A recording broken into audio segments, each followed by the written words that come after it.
सलात बार मोहम्मद वाले मोहम्मद। अस्सलाम वालेकुम दोस्तों, एक नए नुस्खे के साथ मैं हाज़िर हूँ। आप देख रहे हैं देसी थोड़ी चिश्ती, और आपके लिए एक बड़ी मज़ेदार टिप लेके आया हूँ। और ये आपको आम नॉर्मल लोगों को बहुत फ़ायदा देगी और बहुत सारे लोग इसको जानना चाहते हैं और उनका ये इशू हल भी नहीं होता। वो तरह तरह की मेडिसन और नुस्खे टोटके वगैरह इस्तेमाल करके थक चुके हैं। इंशाल्लाह ताला अब आपको परेशान होने की ज़रूरत नहीं है। इसके लिए आपको दो चीज़ें चाहिए और मैं आपको ये बता देता हूँ कि ये है क्या चीज़।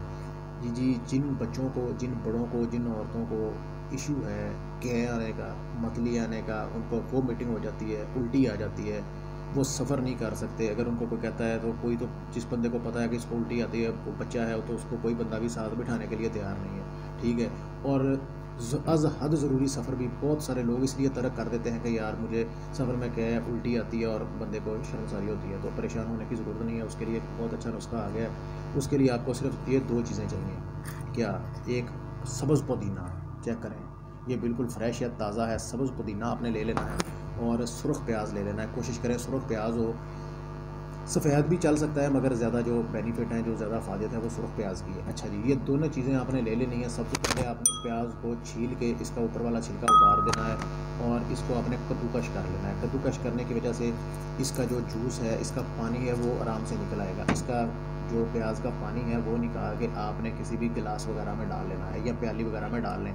और ये जो सब्ज़ पुदीना है, इसके आपने पत्ते अलहदा कर लेने हैं, पत्तियाँ अलहदा कर लेनी है। इसमें से जो ये डंडियाँ हैं, इनको अलहदा करके निकाल देना है। इसमें अच्छी तरह इसकी करनी है रगड़ाई। अगर तो रगड़ाई करने के बाद आप इसको गोली की शक्ल में लेना चाहें तो पानी के साथ आप ले लें, कोई इशू नहीं है। अगर मतलब कोई बच्चा है या कोई औरत है, वो कहती है कि मुझसे ऐसे नहीं ली जाएगी, तो फिर भी परेशान होने की ज़रूरत नहीं है। आपने ये जो अच्छी तरह इसको मिक्स किया होगा, इसका जो मतलब इसको रगड़ाई किया होगा प्याज पुदीने को प्याज के पानी में, आपने इसमें एक गिलास जो है ना, एक अदद गिलास पानी का जो है वो इसमें ऐड कर देना है। इसके बाद इसको अच्छी तरह हिला लेना है। हिलाने के बाद आपने छाननी से छान लेना है, या पोनी जो होती है उसे पुन लेना है, मलमल के कपड़े में इसको छान लेना है, ठीक है।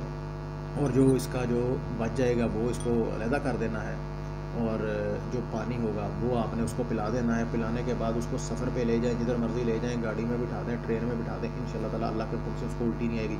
सफ़र करने से पहले 4 से 5 दफ़ा आपने उसको ये इस्तेमाल करवा देना और बेफ़िक्र हो जाए, इंशाल्लाह ताला अल्लाह के हुक्म से उसको क्या उल्टी वोमिटिंग नहीं होगी। और ये 2-4 दफ़ा जब वो ऐसा करेगा, एक तो उसका थोड़ा माइंड सेट हो गया कि जब भी मैं सफ़र करूँगा मुझे उल्टी होगी। एक तो उसका ये जो कंसेप्ट है वो क्लियर हो जाएगा, और अल्लाह के हुक्म से ये भी उसको फ़ायदा देगी, और मैदे के लिए भी ये फ़ायदा देगी, मसाने के लिए भी और जिगर के लिए भी ये फ़ायदेमंद भी है। वैसे ही ये मशरूब जो है वो फ़ायदेमंद भी होगा, और जो उल्टी वोमिटिंग उससे होगी उसके लिए भी उससे हमेशा के लिए निजात मिल जाएगी। आपने ये बताना है वीडियो कैसी लगी, दुआओं में याद रखिएगा। वीडियो को लाइक करें, शेयर करें, चैनल को सब्सक्राइब करें।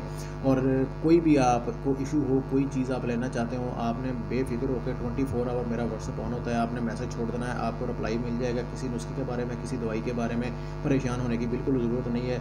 यहाँ पे वो 5-10 हज़ार 15 हज़ार वाला कोई सीन नहीं होता, ठीक है। मेरी कोशिश होती है कि मैं आपको वो चीज़ बता दूँ जो आप घर बैठ के इस्तेमाल कर सकें। ये नहीं कि जी मेरी ब्रांच है, मैं ही आपको बना के दे सकता हूँ और कोई बंदा नहीं कर सकता अपना इधर। ये कोई सीन नहीं है, कोई काम नहीं है मेरे, कोई मतलब जो है इसमें बेनिफिट नहीं चाहिए, ठीक है। सिर्फ दुआओं के लिए आपने दुआ में याद रखना है, और इंशाल्लाह नुस्खा इस्तेमाल करें तो ज़रूर फ़ायदा होगा। हेपाटाइटिस, यरकान, किसी भी चीज़ का कोई भी नुस्खा पूछना हो, आप घर बैठे पूछ के उसको बना के इस्तेमाल कर सकते हैं और इंशाल्लाह शिफा होगी।